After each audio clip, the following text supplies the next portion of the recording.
राजा जनी जा कमाए कलकतिया राजा के लाई दिया बतिया राजा कल सधाराई जइया रोपाई हो जाइयो केले दूरी गतिया राजा जनी जा कमाए कलकतिया राजा के लाई दिया बतिया राजा जनी जा कमाए कलकतिया राजा के लाई दिया बतिया राजा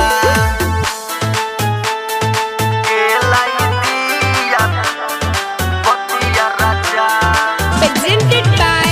GR8 Music Bhojpuri, mixed by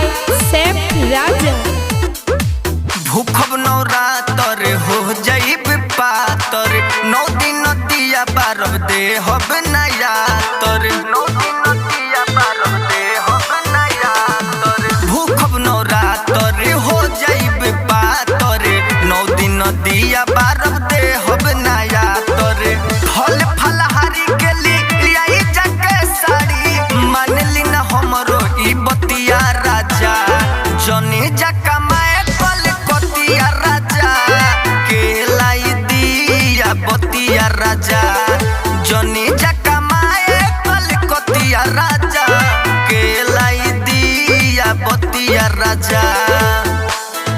के लाई दिया बतिया राजा Presented by GR8 Music Bhojpuri, mixed by Saif Raja। जिद न ठानी बात के मानी अंगना में अवतारी माई से रवाली अंगना में अवतारी माई से रवाली संजय शिवानी कोहल सैफ राजा ओहे जब मैया बाजावल जाई बाजा पिया गुड्डू सोनी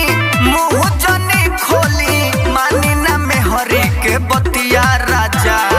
जनी जा कमाए कलकतिया राजा के लाई दिया बतिया राजा जनी जा कमाए कलकतिया राजा के लाई दिया बतिया राजा।